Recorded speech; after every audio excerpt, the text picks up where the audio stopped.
Guys, what's going on? My name is Liam Jenkins and welcome to another video here on Philly Sports Network. Unfortunately, there was no film room this week. Blame NFL Game Pass for giving me access like 4 days later than everyone else. That was fun. And I didn't really have time to do a podcast, so you're going to have like a happy medium of my thoughts about the team going into San Francisco. And to sum it up, to save you 8 minutes or so of watching, I think the Eagles are going to win pretty comfortably, okay? I think this is going to be a very convincing Eagles win. They're going to advance to 2-0 and beat the San Francisco 49ers.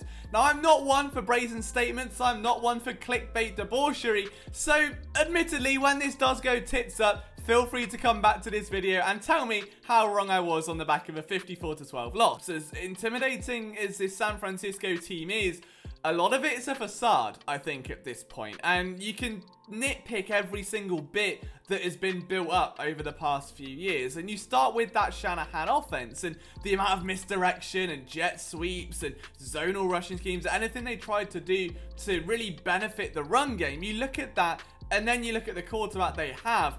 Jimmy G isn't what he was, okay? The 2019 Jimmy G was one thing, then 2020, he played 6 games, 7 touchdowns, 5 picks. That doesn't go well. This year, he looked worrying at times in that opening game against the Detroit Lions.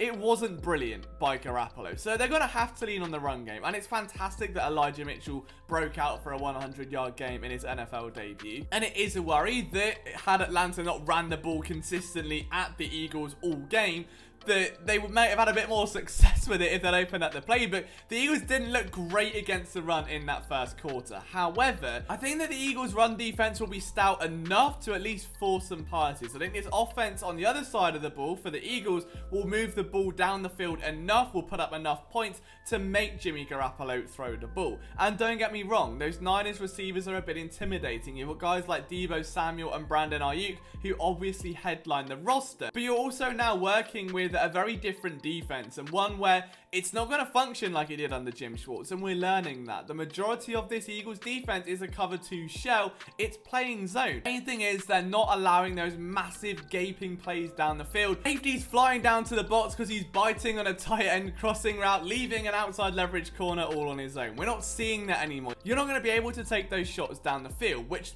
means they have to make those plays in open space.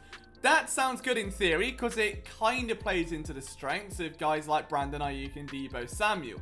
However, what we noticed in preseason and towards the end of week 1 was this swarm tackling notion by the Eagles where everyone will fly towards the ball. The second that ball has been thrown, everyone leaves the assignment and they're straight towards the ball carrier to bring him down. Surely to avoid having this one-on-one matchup nightmare where if a player breaks free, it's a huge play. And it's not going to work 100% of the time, but it might stop 30% of those dodgy plays that stung the team last year. I'm for one, I'm all for that. And I think that the Eagles can do enough to negate that Niners offense if they can just keep their linebackers disciplined. And what gives me confidence about that is that Jonathan Gannon spoke about it earlier this week, that they know the Niners are going to come around with a lot of pre-snap motion, a lot of confusion, a lot of different looks, a lot of things to keep the defense on their toes. And all they need their players to do is stay keyed in on the assignment, is to stare down at their man, to stay in their zone, to not get distracted, to not fall for the bait. It's easier said than done, but Nate Gary isn't on the team anymore. In fact, he might even be taking the field for San Francisco this weekend.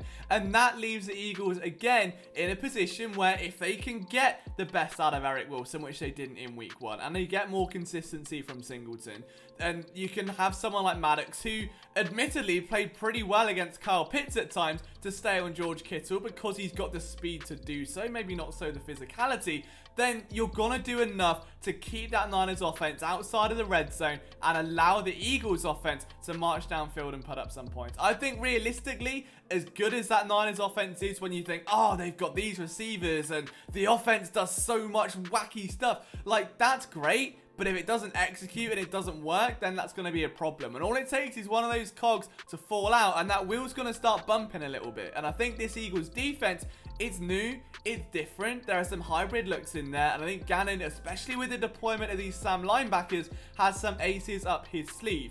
Now, I'm not saying they're going to shut the Niners out, but I do think with ailing quarterback play, with maybe a reluctance to get Trey Lance in there like we saw in week 1, that the Philadelphia Eagles defensive line can begin to get just enough pressure on Garoppolo, can stuff the run just enough to stop any major deficit, to stop a 2-3 touchdown lead. And that brings us very, very neatly onto the Eagles offense, okay? I was very, very, very, very impressed with what I saw last week. And I spoke about it on Sunday evening about how Jalen Hurts took what the defense gave him. And he was comfortable, he was confident, and more importantly, he didn't make any dumbass decisions. He didn't play hero ball like Carson Wentz used to. He protected the ball. He slid at the right times. Instead of trying to launch a pass 30 yards downfield into triple coverage, he threw it out of bounds at the boundary when being pressured by Grady Jarrett. There was a lot to like from the game of Jalen Hurts. Now, you take that with what is a monumental mismatch in the secondary, and it's looking juicy again because the Niners are without both of their starting cornerbacks. Jason Verrett is down. You're going to have a 5th round rookie starting on the outside. The 2 veterans that they do have are Dre Kirkpatrick and Josh Norman. Ambry Thomas didn't exactly have a great summer. There is one cornerback there outside of maybe Williams, the slot corner, who I believe is like 30 years old, is about bang average anyway, that is going to be problematic.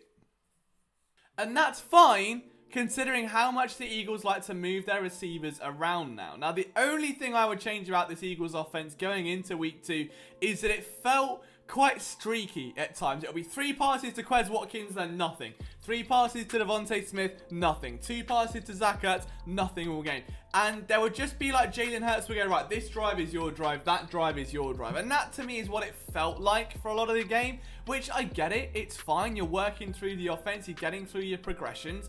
And Hurts is working the ball and taking what the defense gives him. However, I'd like to see a bit more variety from the offense this week. And if they can do that, especially against that very, very weak secondary, they're going to have a field day. You've got Jordan Mailata going up against Bosa. That's going to be a matchup to watch. And notably, the Eagles are going to try and get the ball out quick. What did Jalen Hurts do last week? Very, very well. He got the ball out quick. He wasn't going to hang around in the pocket and wait all day. And sure, he might have seen ghosts in week 1. And he may not have been the most confident passer in the pocket and ran outside when he didn't really have to and could have stepped up and made a throw. But that's fine when you've got this pass rush coming at you. And I want Jalen Hurts to get out of trouble. I don't want him anywhere near guys like Javon Kinlaw. I want him way outside, out of trouble, and bringing Fred Warner towards him to get the ball away. You know, Fred Warner is going to be the guy to really, I think, cause a problem here for Jalen Hurts. He's one of the best linebackers in the league, and he's undoubtedly going to be honing in on a second-year quarterback who has had accuracy problems, who there is a perception, albeit quite wrong in my opinion, he doesn't have all the throws in his arsenal ready to go, and he might be willing to just kind of bait him out a little bit or to show something and then slip into man coverage and maybe then peel off under a streaking tight end or something. So I want Hurts on the move. I want Warner constantly watching Hurts and forgetting what's behind him. I want Jalen Hurts to be really able to, in a way, just do shit out offense. Just get the ball moving, get it out. If you know you're not going to have a lot of time in the pocket and you've got a receiving group where they all thrive on speed now. Quez Watkins is a burner. Devontae Smith can break ankles in a heartbeat. Jalen Reagor is growing as a route runner and he does have that deep speed. Get them on screens, get them on swings, get them behind J.J. Arcega-Whiteside, get them in 13 personnel behind Jack Stoll, Ertz, and Goddard. Really make the most. Make that very weak secondary come to you and work. And when they start playing close to the line, when they start having to get to that line of scrimmage, that's when you unleash the deep ball. What I thought Nick Sirianni did really well last week was say, hey, we're passing the ball a lot right now. We should be running it, but passing's working. So let's get Kenny Gainwell involved. Let's bring a running back into the game who can catch the football and kill 2 birds with 1 stone. I want to see more of that adaptability, and if the Eagles can bring that to the table, they will absolutely win this matchup. Guys, I hope this has kind of been insightful, and I've been rambling for like 10 minutes or so now, but I appreciate you watching the video. Let me know your score predictions down below. I want to know who you think will win this week's matchup. From myself, Liam Jenkins, I'll see you Sunday night for a reaction video. Take it easy and go Birds.